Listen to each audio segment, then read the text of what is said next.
Bismillahirrahmanirrahim. Elhamdülillahi Rabbil alemin. Ve sallallahu ala nebiyyina Muhammedin ve ala alihi ve ashabihi ecmaîn. Allah subhanahu teala müvəffəq etsin. Kitabımızın davamını götürürük. Cəsas kitabı və ibadətlərin növlərində qalmışdıq. Və müəllif rahimehullah gətirir, yəni ibadətlərin yeni növlərin sadalayır burada. Və buyurur: "Və dalilur rəğbəti vər-rəhbəti vel-xuşşu'i qavluhu Teala. İnnahum kanu yusari'un fil xayrati və yed'unana rəğaban və rəhəbə və kanu lana xaşi'in." Həqiqətən onlar yaxşı işlər görməyə tələsər, ümid və qorxu ilə bizə dua edərdilər, yalvarardılar. Onlar bizə müti qullar idilər. Onlar bizə müti boyun eğən qullar idilər. Və müəllif rahimehullah burada ibadətin 3 növünü gətirir. Ər-rəğbə. Ər-rəğbə nədir? Ər-rəğbə də qardaşlar, yəni ümidin elə bil ki, ümid, yəni bizim dilə ümid kimi tərcümə olunur. Sadəcə ər-rəcə ilə ər-rəğbənin arasında yəni incə fərqlər var ki, onları Allah subhanahu taala müvəffəqiyyəti ilə izah edəcək. Və həmçinin ər-rəhbə də bizim dilə qorxu kimi tərcümə olunur. Amma qorxu ilə, yəni o rəhbə ilə xovfun arasında olan fərq də inşallah qeyd olunacaq. Və həmçinin xuşuya burada şeyx dəlil gətirir. Ər-rəğbə nədir? Ər-rəğbə bir qulun sevdiyi bir şeyə çatmasını sevməsi. Sevdiyi bir şeyə yetişməyə, nail olmağı sevməsi. Və həmçinin ər-rəğbə nəfsin ona faydası olan bir şeyə meyl etməsi. Yəni nəfs etiqad edir ki, bu şeydə fayda var onun üçün. O nəfs nə edir? Ona meyl edir. Və ər-rəcə, yəni ümid elə bir şey. Ər-rəcə ilə ər-rəğbən arasındakı fərq nədir qardaşlar? Ər-rəcə tamam, yəni istəməkdir, çoxlu istəmək. Nəfs istəyir. Hə? Ər-rəğbə isə tələb etməkdir. Sanki ər-rəğbə bir növ, yəni ər-rəcə sanki bir növ ümid etməkdir. Ər-rəğbə isə bir növ əməl etmək. Həmin o ümidə artıq ümidə qarşı, həmin o istədiyinə qarşı nə etmək, onu tələb etmək, onu əldə etməyə çalışmaq. Hə, qardaşlar, barakallahu fikum. Və sonra ər-rəhbə. Ər-rəhbə də nədir? Ər-rəhbə də qorxunun bir növüdür. Amma əməllə yanaşı. Yəni ər-rəhbə odur ki, qorxudur, amma əməli gərəkdən qorxur. Bir var ümumən qorxu, insan qorxur. Biri də var qorxduğundan, belə deyək də, qorxduğu şeydən qorunmaq üçün əməl edir. Hər hansı bir hərəkət edir. Hə? Buna rəhbə deyilir. Yəni əməllə yanaşı olan qorxuya rəhbə deyilir. Bir var ümumən qorxu, əl-xavf. Bir də var ər-rəhbə, həmin o yəni əməllə yanaşı. Yəni qorxduğundan nə edir? Qorxduğu ilə, yəni qorxmaqla yanaşı əməl edir, həmin o qorxduğundan nə etmək üçün? Özündən dəf etmək üçün. Və sonra şeyx gətirir əl-xuşu. Qorxunun bir növü var ki, şeyx qabaqda zikr eləyəcək. Və burada sonra gətirir şeyx əl-xuşu. Xuşu da nədir qardaşlar? Xuşu da bir qulun, yəni elə bir ki, xuşu iki şey özündə cəm edir qardaşlar. Barakallahu fikum. Xuşu iki şey özündə cəm eləyir, iki şeydən cəm olunur. Birincisi zəlillik və xudu. Birincisi zəlillik və xudu. Yəni xudu, yəni qul elə bir şey özün Allah subhanahu taalanın qarşısında sındırır. Yəni Allaha tamamilə boyun əyir. Allahın qarşısında zəll olur. Və ikincisi isə sükunət. Qulun qəlbi tam, yəni sükunət içərisində olur. Və həmçinin qul nədir? Tam mutmain olur. Misal üçün, namazda xuşu nədir? Namazda bir qul, yəni Allah subhanahu qarşısında durduğu vaxt, namazda onun xuşulu olması, yəni Allahın qarşısında özün zəll görməsi, yəni zəll etməsi. Aydındır, yəni Allahın qarşısında olan zəlilliyi, Allahın qarşısında olan boyun əyməsi və həmçinin sükunəti. Həmçinin qulun sükunəti, yəni orada yəni namazı dayandığı vaxt olduğu o sükunət. Bu da nədir? Bu da xuşudur. Barakallahu fikum. Xuşu dedik ki, iki şeydən cəm olunur. Birincisi qulun zəlil və xudu yəni əz-zullə, yəni zəlillik və xuduq, boyun əyməsi və ikincisi də tam sükunət içərisində olması. Tam sükunət içərisində olması. Və həmçinin Allah Subhanahu taalanın qəza və qədərinə, kövni qədərinə və həmçinin şəri qədərinə təslim olması. Kövni qədəri, yəni başına gələn müsibətlərə, başına gələn şeylərə təslim olması, şəri qədəri isə yəni həm Allahın əmrlərini yerinə yetirmək, Allahın şəriətinə tabe olması, əmrlərin yerinə yetirib qadağanlarından da çəkinməsi. Və keçən dəfəki dərsdə də biz qeyd etdik ki, nə etməlidir? Yəni ümidlə qorxu arasında qul öz Rəbbinə tərəf getməlidir. Qul ümid və qorxu arasında öz Rəbbinə tərəf gedir. Yəni ibadətləri ümid və qorxu arasında olur. Və sonra şeyx növbəti ibadəti gətirir. Və buyurur ki, və dəlilul xaşyəti qovluhu təalə. Fələ təxşəvhum vəxşəvni. Xaşyə də qorxunun bir növüdür. Yəni burada gətirir ki, onlardan qorxmayın, məndən qorxun. Xaşyə nədir?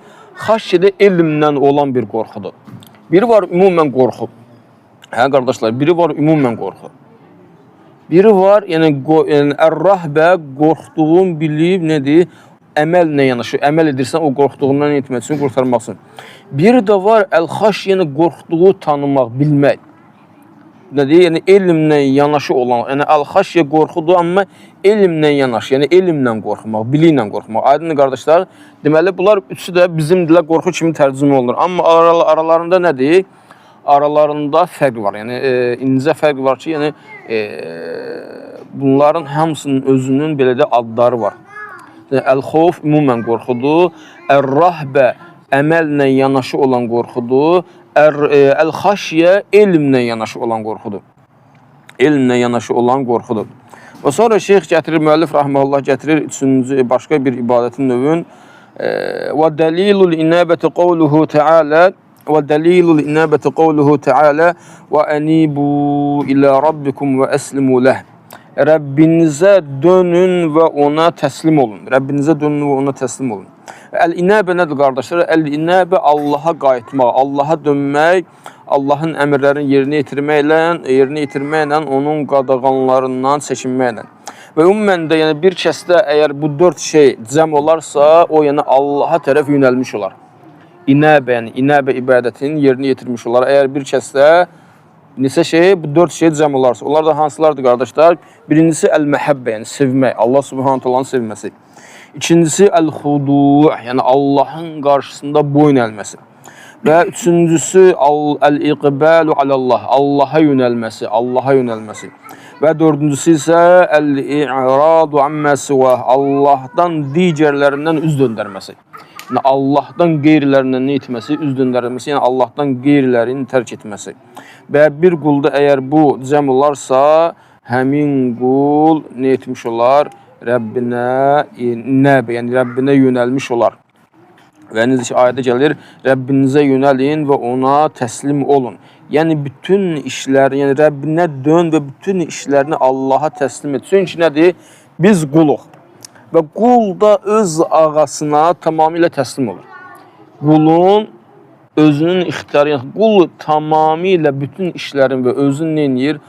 Öz ağasına, Allah Subhanahu wa Taala'ya təslim olur. Bizim də Əs-Seyyid ağamız Allah Subhanahu wa Taala, necə ki, Allah Rasulunun sallallahu aleyhi və səlləmin hədisində gəlir ki, Əs-Seyyidu Allah, yəni Əs-Seyyid Allah Subhanahu wa Taala'dır. Və sonra şeyx başqa bir ibadətin bir növünü gətirir, əl-isti'anə, və buyurur, və dəlilul isti'anəti qovluhu təalə. İsti'anənin dəlili isə Allah Subhanahu wa Taala'nın bu sözdür, İyyəkə nə'budu və iyyəkə nəstə'in. Biz yalnız sənə ibadət edirik və yalnız səndən kömək diləyirik. Və hədisdə isə gəlir ki, və fil hədis, İzə istə'əntə fəstə'in billəh. Kömək istədiyin zaman Allahdan kömək istə. Deməli, əl-isti'anə nə oldu qardaşlar? Əl-isti'anə talabul un, kömək istəməkdir. İsti'anə talabul un, yəni yalnız sənə ibadət edirik və yalnız səndən kömək istəyir. Burada yəni İyyəkə nə'budu və burada yəni bir lüğəvi faydanı qeyd edilir şeyx ki, burada yəni İyyəkə nə'budu, sənə ibadət edirik. Yəni burada İyyəkə nə'bududan sonra gəlməlidir. Hə? Nə'budukə. belə, yəni sözdə beləsi cümlə beləsi gəlməlidir. Amma o kə ki gəlir, onu na'bududan qabağa keçirmək, iyyəkə na'budu, bu cür, yəni ərəb dilində bu qaydanı etmək, bu cür etmək, hansı ki sonradan gələni önə keçirmək, bu nədir? Bu hasr bildirir ərəb dilində. Hasr da nədir? Elə ki, sanki onu mühasini hasara alır. Yəni o yalnız sənə aid. Yəni iyyəkə na'budu. Yəni biz yalnız sənə ibadət edirik. Na'buduka sənə ibadət edirik deməkdir. Hə? İyyəkə na'budu, yalnız sənə ibadət edirik və tevhid də budur. Yəni sənə ibadət edirik. Burada nə olmuş olur? Burada tevhid olmuş olmur. Çünki sənə ibadət edirik, başqası deyə bilər ki, sənə ibadət edirəm və səninlə yanaşı başqasına da deyə bilər ki, ibadət edir. Hə? Amma yalnız sənə ibadət edirəm, bu nədir? Bu artıq o deməkdir ki, səndən başqasını ibadət etmirəm. Və iyyəkə nəstə'in, yalnız səndən kömək istəyirəm, yəni səndən başqasından kömək istəmirəm. Bu da nədir? Bu da həmin o lüğəvi qaydadır, yəni sonradan gələn bir şeyi önə keçirmək hasr bildirir, hasr bildirir ərəb dilində.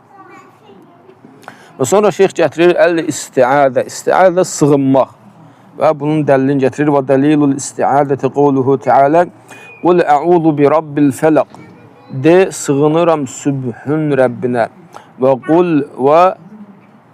və başqa ayəni gətirir. Qul əudu bi rabbin nas, de sığınıram insanların Rəbbinə. Və bu da nədir? Sığınmaq, yəni insan qorxduğu şeydən, insan xoşlamadığı şeydən, insan o hansı ki ona ziyan, zərər verəcək şeylərdən neynir? Başqasına pənah aparır. Yəni Allah subhanahu wa ta'alaya sığınır, isti'adə.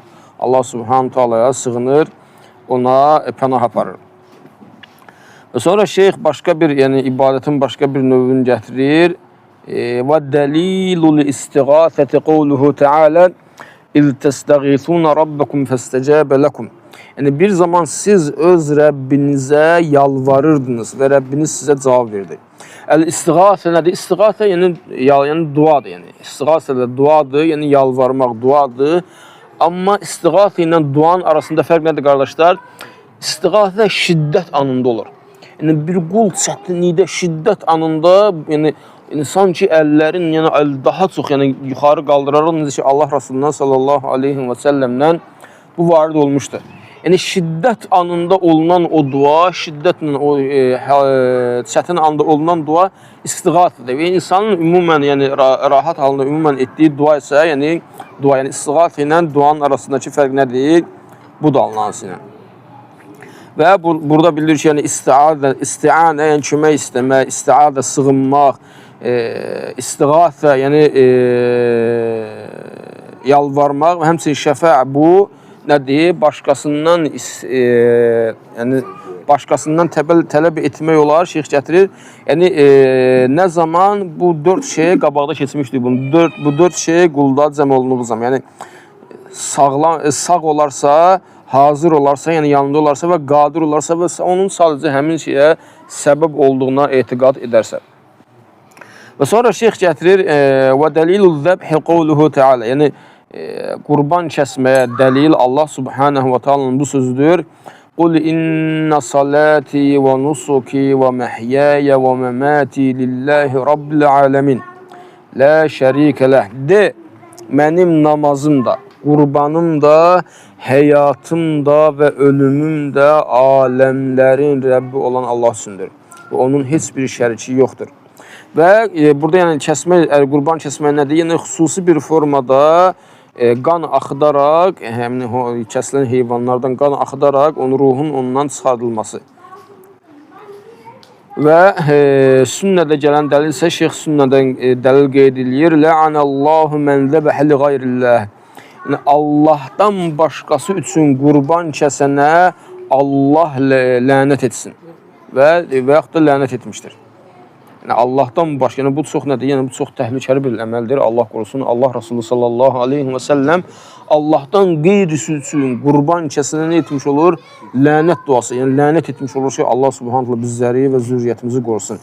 Yəni o kəslər ki, gedirlər hər hansı bir ocaqdır, pirdir, nədir, şıxdır və yaxud da seyid nədir, yəni onun üstünə gedirlər və onun üzərində qurbanlar kəsirlər.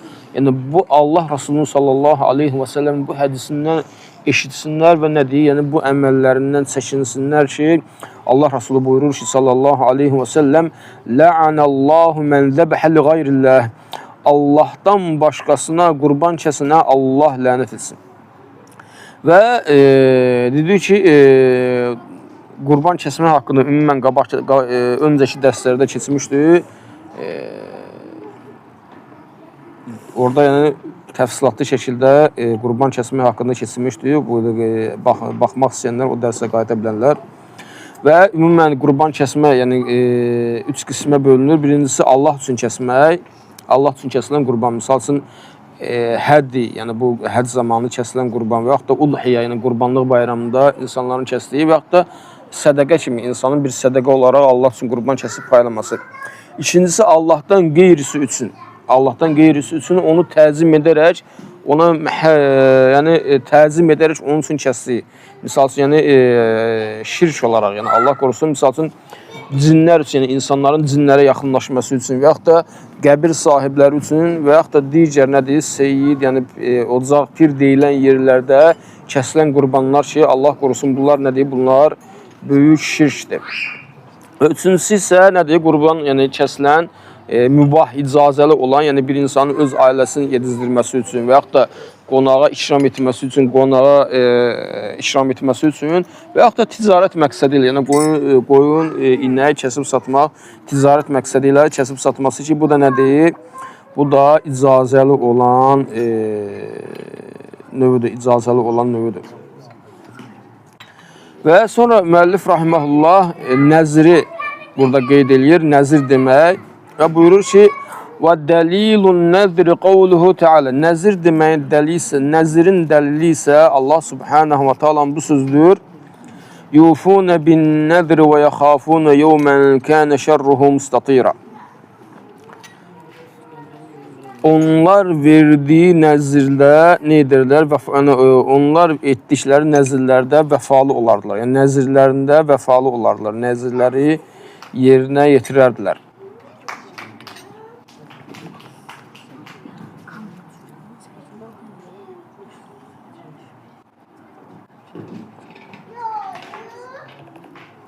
Və nəzir də nədir qardaş? Nəzir də, barakallahu fikum, nəzir yəni birincisi lüğəvi mənası, yəni əhd etməsi, bir şeyə özün məcbur vadar etməsi, şəri mənası isə yəni bir qulun öz nəfsini ona vacib olmayan bir şeyi öz nəfsinə vacib etməsi. Bir qulun özünə vacib olmayan bir şeyi öz nəfsinə vacib etməsi. Və nəzirin növləri də biri var Allah üçün olan nəzir və biri də var Allahdan qeyrisi üçün olan nəzir ki, bu da nədir? Yəni bu da şirkdir. Yəni nəzir ibadətdir qardaşlar. Barakallahu fikum. Nəzir ibadətdir. Nəzir ibadətdir və nəzir Allah üçün olmalıdır. Nəzir Allah üçün olmalıdır. Və burada nəzirlə bağlı bəzi əhkamlar var ki, onları qeyd etmək yaxşı olardı. Allah subhanahu müvəffəq etsin.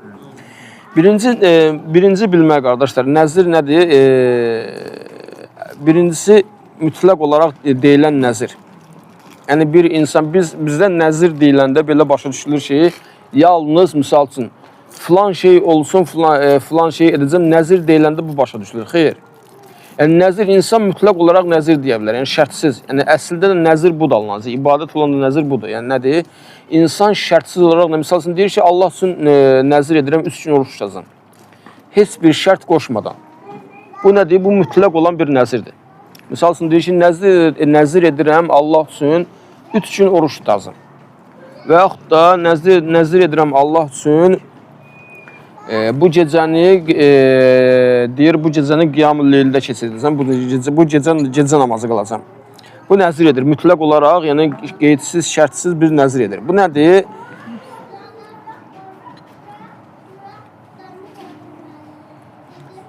Bu cür nəzir edənin, mütləq olaraq nəzir deyənin, bunun hökmü nədir? Bunun hökmü odur ki, birincisi daha doğrusu deyir ki, mənim üzərimə, yəni Allah üçün nəzir edirəm. Nəyi nəzir edir onu bildirmir. Birinci məsələ, bu dediyimiz axırda gələcək, orada qeydlər var, onları qeyd edilmək elə ki, yerinə düşür alınansın. Birinci deyir ki, Allah üçün nəzir edirəm. Demir, nə nəzir edirəm. Sadəcə deyir ki, Allah üçün nəzir edirəm. Qeyd etmir nəyisə. Yəni deyir, Allah üçün nəzir edirəm və bu cür deyir, susur. Bunun nədir? Bunun hökmü nədir? Yəni, həmin kəsə vacib olur ki, andın kəffarəsini versin. Deməli, bir nəfər deyir ki, bura diqqətlə qulaq asaq, qardaşlar, barakallahu fikum. Deyir ki, Allah üçün nəzir edirəm. Bu cür deyir və susur. Burada nədir? Burada həmin kəsin üzərinə andın kəffarəsi düşür. Andın kəffarəsi nədir? 10 nəfəri yedizdirmək, 10 nəfəri geyindirmək, yedizdirmək, 10 nəfəri yedizdirmək, geyizdirmək, bir qul azad etmək, bunların üçünün arasında nədir? İxtiyar sahibidir. Hansını seçə bilər. Əgər bunlardan hansınasa gücü çatmırsa, 3 gün oruç tutmaq. Deməli, birinci olaraq deyir ki, Allah üçün nəzir edirəm, deyir. Və susur.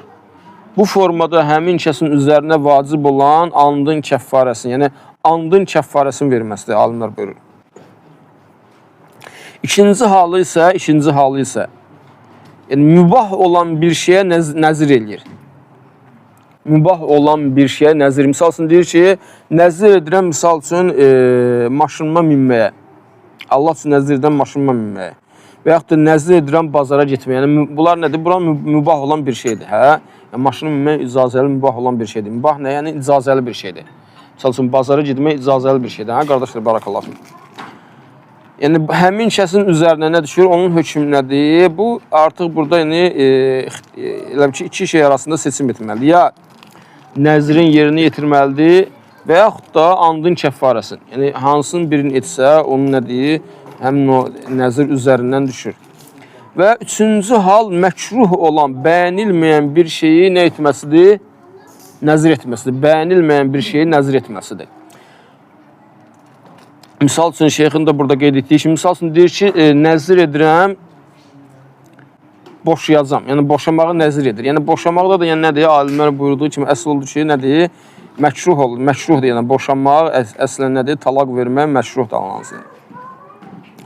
Və o zaman da bu nədir? Yenə də iki şey arasında ixtiyar sahibidir. Yəni, seçim sahibidir. Yəni, o yaxşı olan isə, o müstəhəb olan isə onun haqqında odur ki, andın kəffarəsini yerinə yetirir, nədir? Həmin o məkruh olan şeyi etmir.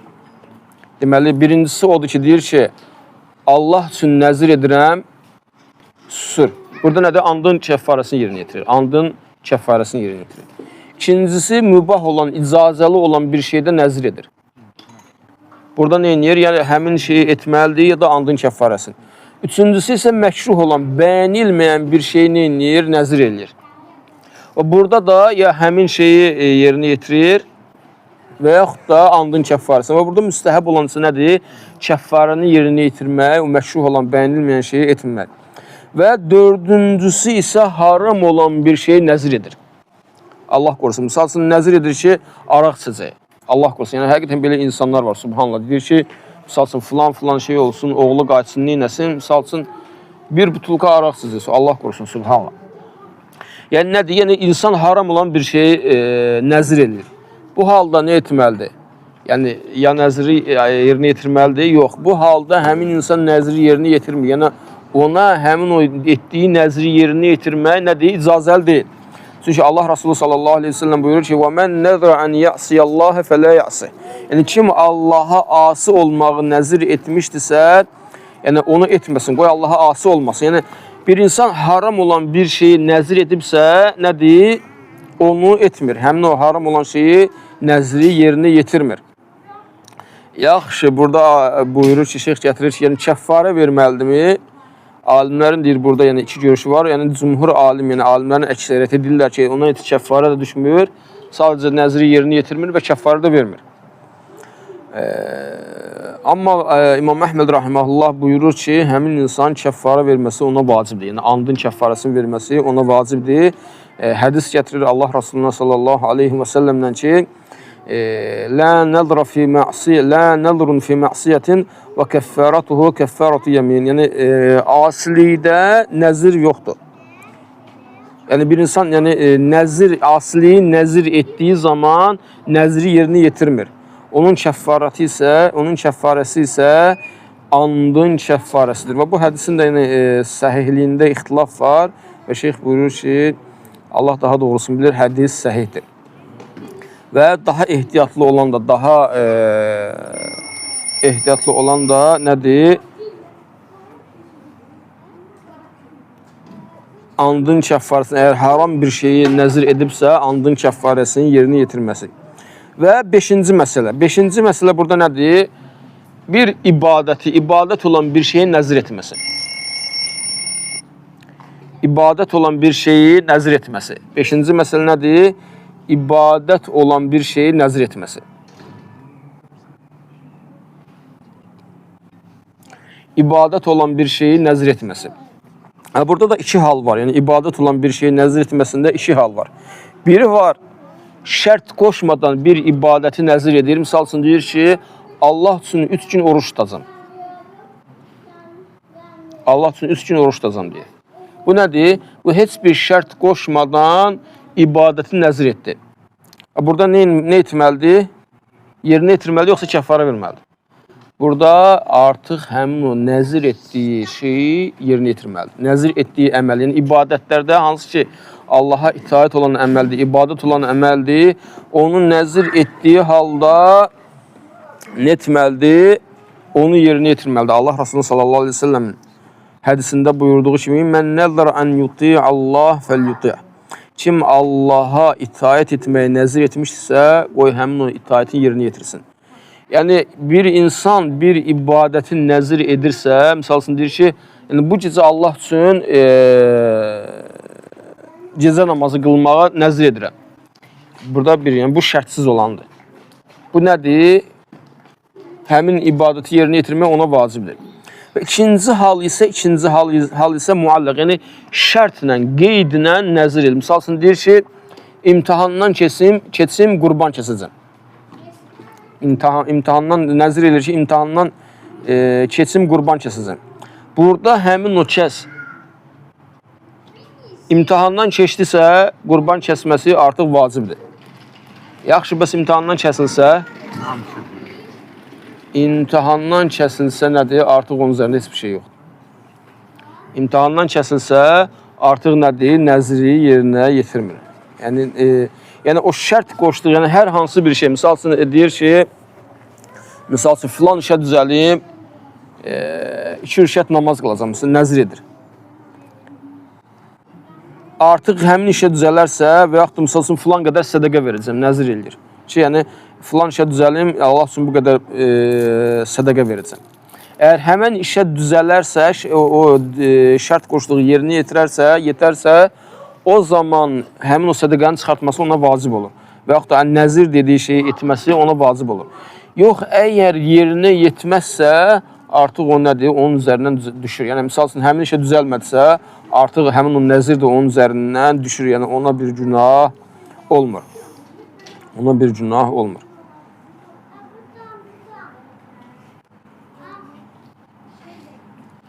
Və Allah Resulü sallallahu aleyhi və səlləm bu cür nəzir deməyi, yəni şərtlə nəzir deməyi qadağan etmişdir. Şərtlə nəzir deməyi qadağan etmişdir ki, yəni o bir xeyir gətirmir, sadəcə o paxıldan çıxır. Yəni həmin o nəzir paxıldan çıxır. Yəni bir qul sanki Rəbbi ilə şərt kəsmiş olur. Sanki həmin o sədəqə verəcəm, qurban kəsəcəm və yaxud ibadət edəcəm, sanki paxıllıq edir onu etməyə, Rəbbi ilə şərt qoşur ki, filan şey olsun, filan şey edəcəm, filan şey olsun, filan şey edəcəm. Bu da nə deyir? Bu da paxıldan çıxır və müəllif rahmanullah, şeyx rahmanullah burada gətirir ki, yəni insanın bu cür nəzir deməsi də nə deyir? Bu cür nəzir deməsi düzgün deyildir. Bu cür nəzir deməsi düzgün deyildir və hətta görürsən insanlar olur ki, xüsusən də qadınlar olur, nəzir edir. Deyir ki, misal üçün, filan işim düzəlsin və yaxud da misal üçün, oğlu məskəridən gəlsin və yaxud da filan şey olsun, filan kəs qayıtsın, filan şey olsun. Misal üçün, bütün gecələri, gecə yarısı namaz qılacam, nəzir edir. Nədir? Həmin kəs, əgər həmin o nəzir etdiyi şərt yerinə etdisə artıq nə etməlidir? Həmin onun etdiyi nəzir, yəni bütün ömrü boyu ölünə qədər artıq onun nədir? Gecə namazı qılmaq artıq ona vacibdir, subhanallah, əgər bu cür nəzir edibsə və etdiyi şərtdə yerinə yetiribsə. misal üçün nəzir eləyir ki, oğlum əsgərlikdən gəlsin, bütün gecələri namaz qılacam. Artıq ona bütün gecələri namaz qılmaq vacib olur oğlu əsgərdən gəlirsə. Və yaxud da misal üçün görürsən deyir ki, filan şey olsun, bir gündən bir oruç tutacam. Əgər həmin o şərt yerinə yetərsə, qoşduğu şərt, artıq həmin əməli etmək nə olur? Həmin kəsə vacib olmuş olur ki, yəni bu da nədir? Yəni Allah Subhanahu taala bunu bizdən istəmir. Yəni bu cür nəzir deməyi bizdən istəmir. Allah Subhanahu taala bizi gücümüz çatmadığı şeylə bizi yükləmir. Artıq qul özünə etmiş olur bu zaman, yükləmiş olur ki, bu cür əməllərdən də nə etmək lazımdır? Bu cür nəzir deməkdən, bu cür əməllərdən çəkinmək lazımdır. Və ümumən şərtlə nəzir deməkdən çəkinmək lazımdır. Şərtlə nəzir deməkdən, nəzir etməkdən çəkinmək lazımdır ki, bu da nədir? Allah Resulü sallallahu aleyhi və səlləm də bunu qadağan etmişdir. Və müəllif rahmehullah burada yəni həmin bu ibadətin bu növlərini qeyd eləyir. Yəni bu ibadətlərin bütün növləri deyil. Burada sadəcə müəyyən bir qismin müəllif rahmehullah qeyd edir ibadətdən. Yəni ibadətin növlərindən bəzilərin müəllif rahmehullah burada qeyd etmiş olur. Bəzilərini qeyd etmiş olur ki, bununla da yəni həmin o qeyd etdiyi növlər bitmiş olur. Allah Subhanahu taala müvəffəq etsin. Gələn dərsdə artıq ikinci əsası götürəcək. Və Allah daha doğrusunu bilir. Subhanakallahumma və bihamdika əşhədu ən la ilahə illə ente estağfiruka və etûbü ileyk.